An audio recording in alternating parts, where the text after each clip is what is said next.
Welcome to an experience powered by Pipe TV. The love of our community speaks. Real talks, real solutions.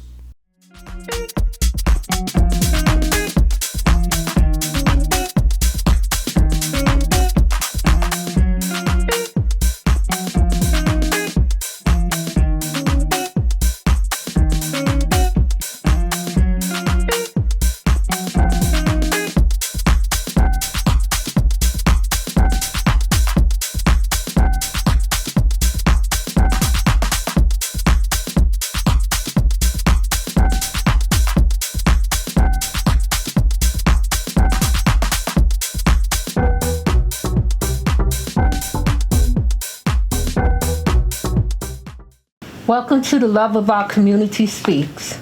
I'm your host, Marcie Novella. Now, our next guest is no stranger to me. She's actually my cousin. Please welcome Nurse Vice. Thank you so much for having me. Now, I had you on the show before. We had a panel of people asking a lot of questions. You got an amazing credential. Because you and I, we slept in the same bed, so I'm not going to try to hide that.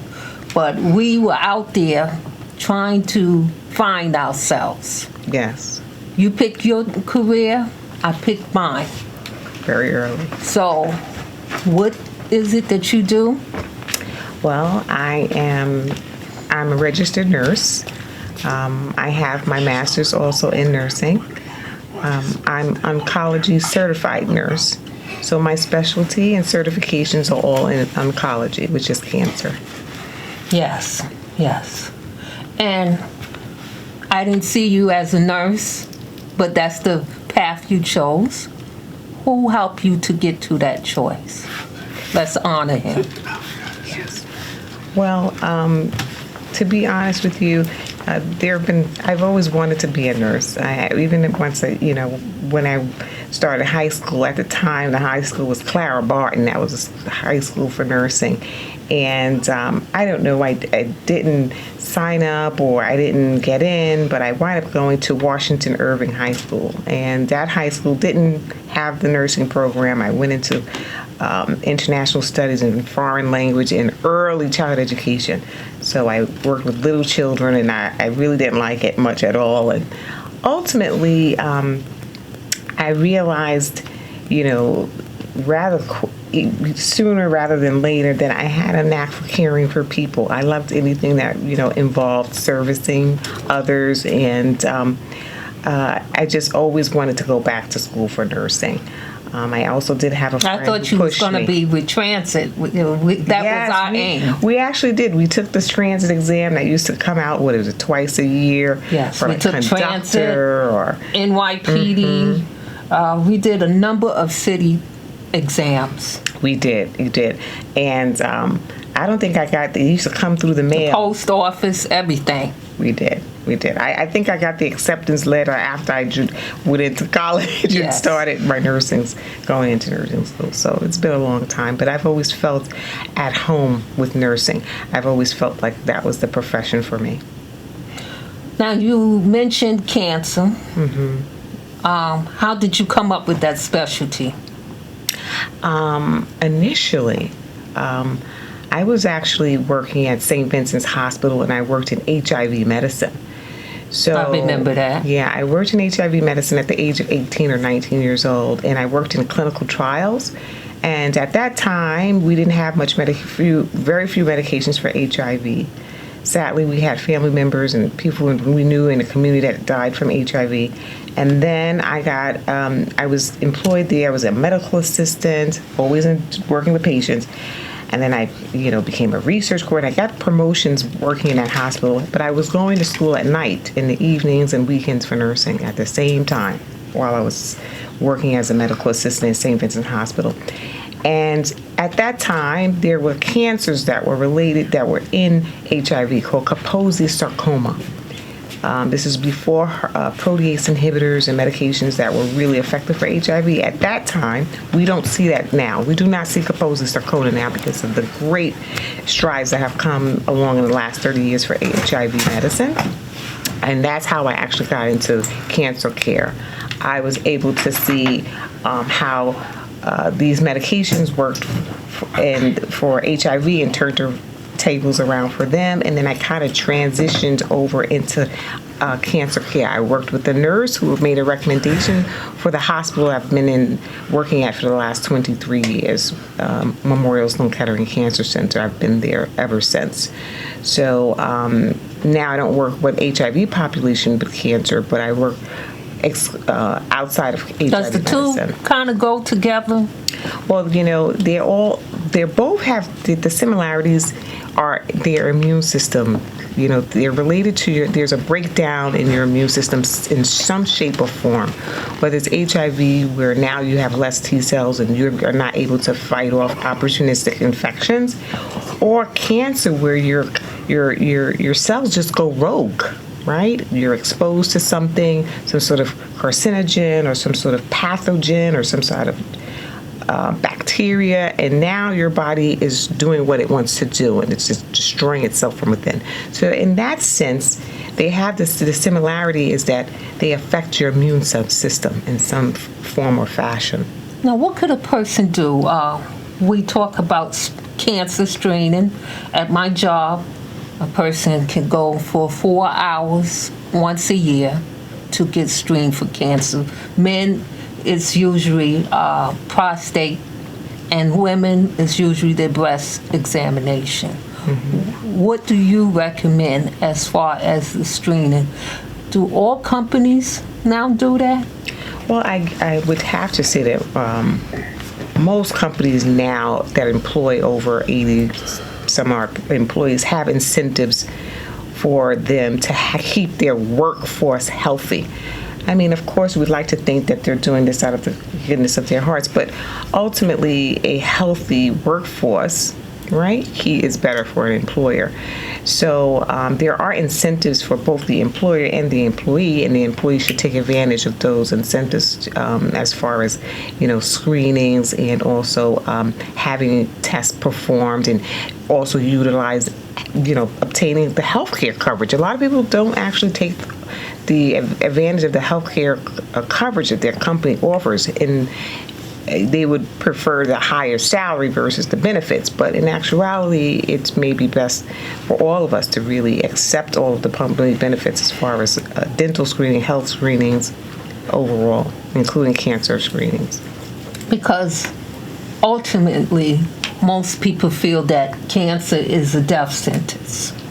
But you have many people that are living today. I did a little research, and I found out that cancer went back all the way to 800 BC. That was the first time it came out. But now people, once they say they have cancer, people automatically think they're goner. But we got many people today that are living and surviving with cancer. And what are the preventions that people could do today? Mm-hmm. Are there certain foods or certain things that people should do? Mm-hmm. Exercise more, eat differently? Since there is no cure, what do you think is the direction that we can do to prevent this from happening? Well, I just want to tell our audience that cancer is not necessarily a death sentence. Cancer, for the most part, usually comes unexpectedly. While we can all say, I may have a risk factor for cancer, it may not necessarily happen or occur to you. Is it hereditary? In some cases, it can be. But the facts still remain that there are things that we can do to prevent very specific types of cancer. For example, colorectal cancer is linked to poor diet and lack of exercise, eating low-fiber foods. Colorectal cancer. We also know that cervical cancer is linked to a sexually transmitted disease, which is HPV, human papillomavirus, that causes an increase. Almost 90% of cases of cervical cancer are linked to the HPV virus. HPV virus has also been linked to head and neck cancers, an increase in those cancers. Smoking is a huge risk factor for cancer. Tobacco use will increase your risk. Does it mean you'll get cancer? Absolutely not. All of these risk factors have a cumulative effect on your overall risk of cancer. Whether now we're hearing more and more information about synthetic hair products, hair relaxers, all of these may have have been linked, linked to cancer, doesn't necessarily mean that you will get cancer. However, when you take your lifestyle into consideration, whether you're active, whether you're sedentary, whether you smoke, whether you drink alcohol, excessive alcohol use has been linked to breast cancer. Women who drink more than 2 to 3 glasses of wine per day has definitively been linked to an increased risk of breast cancer.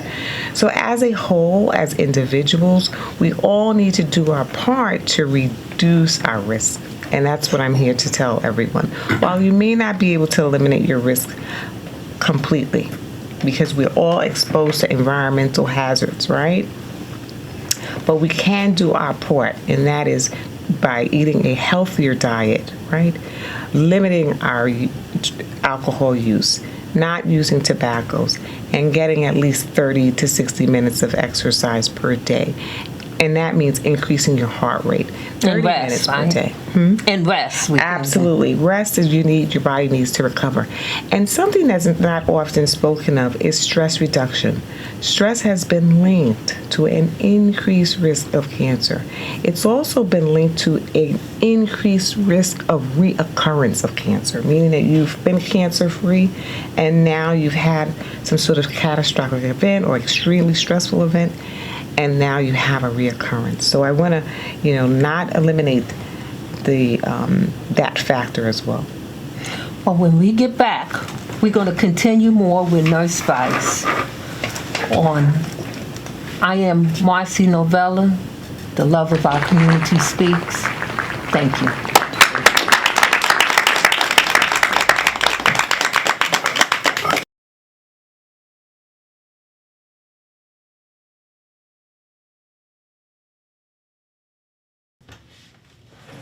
Pretty women often wonder where my secret lies. I'm not cute. I built a suit a fashion model size. But when I start to tell them, they think I'm telling lies. I say, it's the reach of my arms. It's the span of my hips. It's the stride of my step and the curl of my lips. 'Cause I'm a woman. Phenomenal woman, that's me. I walk into a room just as cool as you please. And to a man, the fellas stand or fall down on their knees. Then they swarm around me like a hive of honeybees. I say, it's the fire in my eyes. It's the flash of my teeth. It's the swing in my waist and the joy in my feet. 'Cause I'm a woman, phenomenal woman, that's me. Now, men themselves have often wondered what they see in me. They try so much, but they cannot touch my inner mystery. And when I try to tell them, they say they still can't see. I say, it's in the arch of my back. It's in the sun of my smile. It's in the ride of my breasts and the grace of my style. 'Cause I'm a woman. Phenomenal woman, that's me. Now, you understand just why my head's not bowed. I don't shout or jump about. I have to talk real loud. But when you see us passing,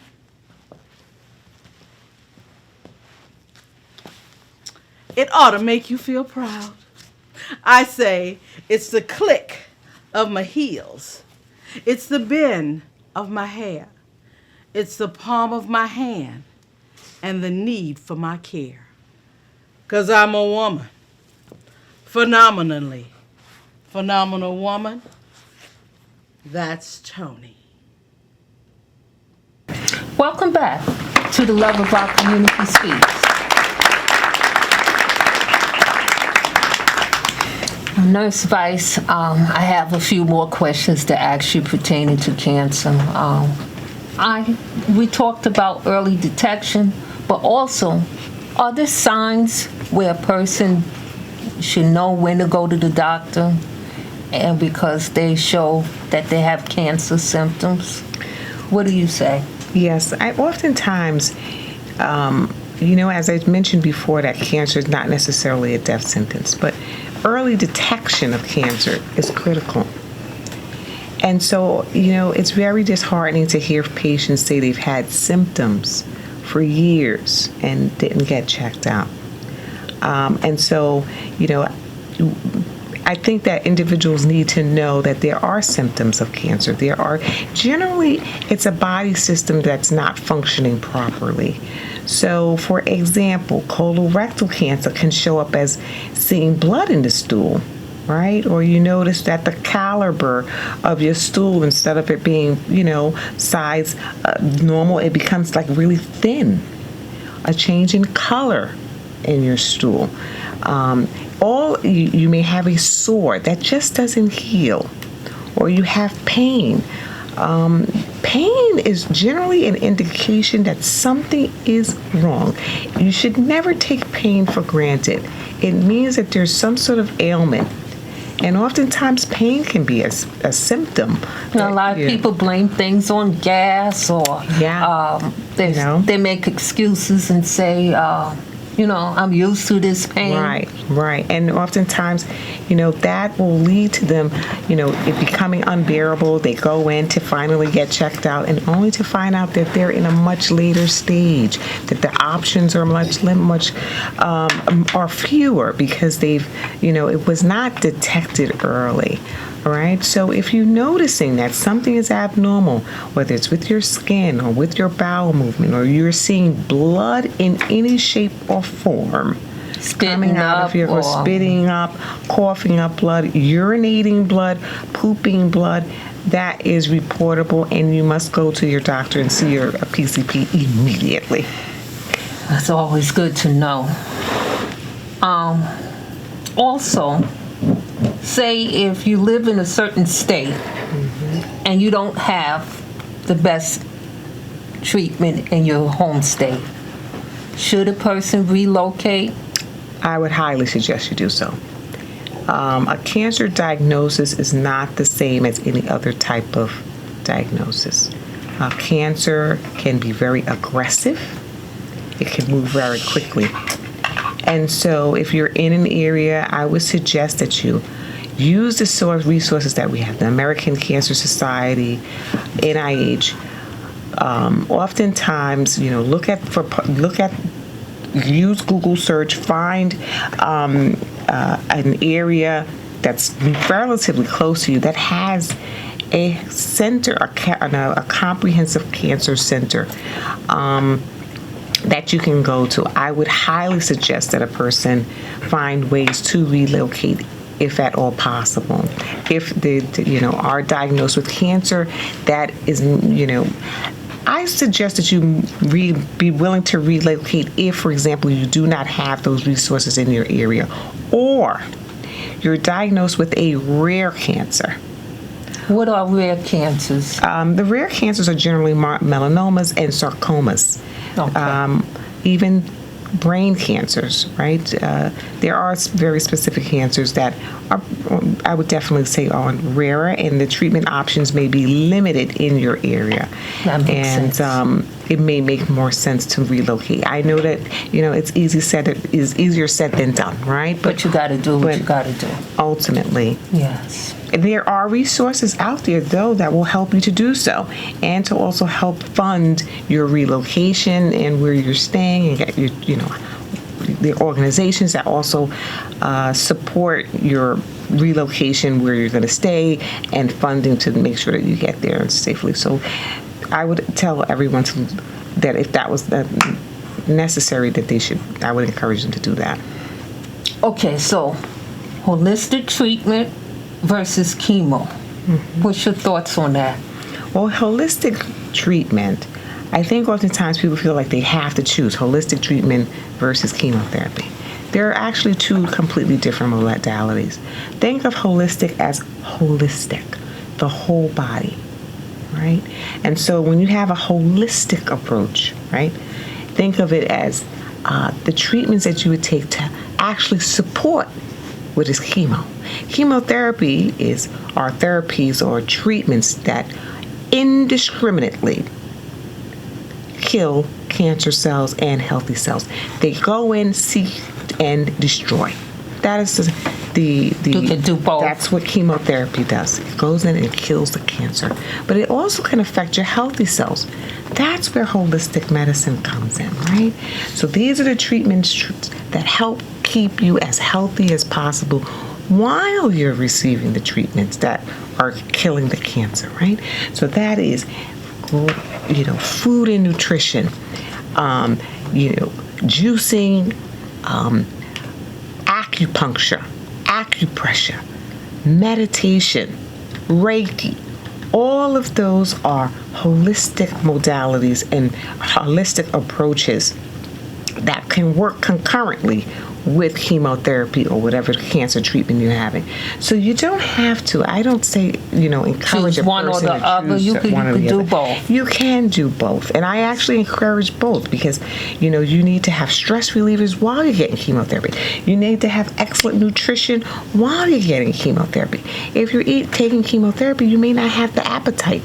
So you may need something else to supplement you when it comes to increasing your appetite. You may need to have someone to blend your foods. You may need to eat your vegetables and, look at what reduces nausea and what will allow you to finish your treatment and be cancer-free. Speaking of which, when we come back, we're going to talk more about cancer-free and remission, the difference. The love of our community speaks. I'm your host, Marcie Novella.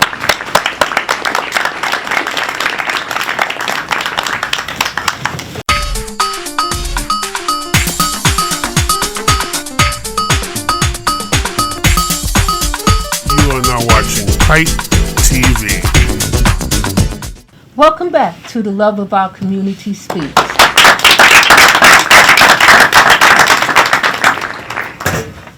Now, Nurse Spice, I wanted to leave that last question for you. What is the difference between cancer-free and remission? Well, cancer-free really describes a state of having no evidence of disease. It means that via CAT scan or PET scan or all of the tests that we use to find cancer, there's no evidence of cancer. Does that mean it was misdiagnosed? No, it means that they may have been treated and the treatments have been effective and we do not see the cancer, and so they are considered cancer-free. Cancer-free is a state that you could be actually permanently cancer-free, meaning the cancer does not return. In a few cases, it can reoccur. The cancer can come back. And in those cases, it may be that it was just really, really small and microscopic and was just not detected. But that's the definition of cancer-free. Cancer-free just generally means no evidence of disease via test performed. Well, thank you for that. I want to thank you for coming to the show. I love you, you know that. Thank you, Morris. But I have something special for you. I want to just tell you how much you mean to me and the rest of the family. How well you was there for our grandmother during her time. So, Grandma would say, give you your flowers. Thank you so much, Morris. And that's what we're going to do right now. We're going to have your children come out. and give you your flowers for all the hard work you've done. Thank you very much. And shout out to our mom. Hi, Mommy. Thank you Hi, Aunt very Hannah. much, darling. This is her family. You do Thank such you a great job. Very much, children. Thank you. And Bye-bye. well, go back over there, young man. Well, this is 3/4 of her family. Just want to shout out to your brother Malcolm. Yes. Say Malcolm. Thank Malcolm you. is the reason why she We're came here. to the show. And he said his mother is not going to be on Zoom. She is coming in the studio. So I want to thank you so very much. Marcie. Thank you, everyone.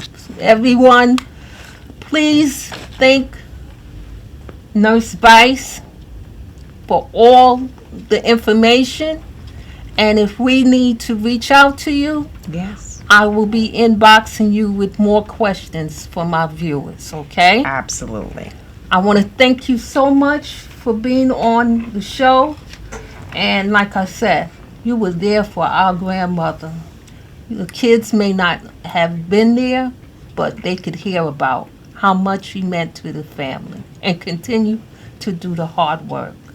So I want to thank you so much. Thank you so much. For coming to the show. The love of our community speaks. Until next time, I'm your host, Marcie Novella. Please follow me, Marcie Novella, on all major platforms. Thank you so much. Thank you.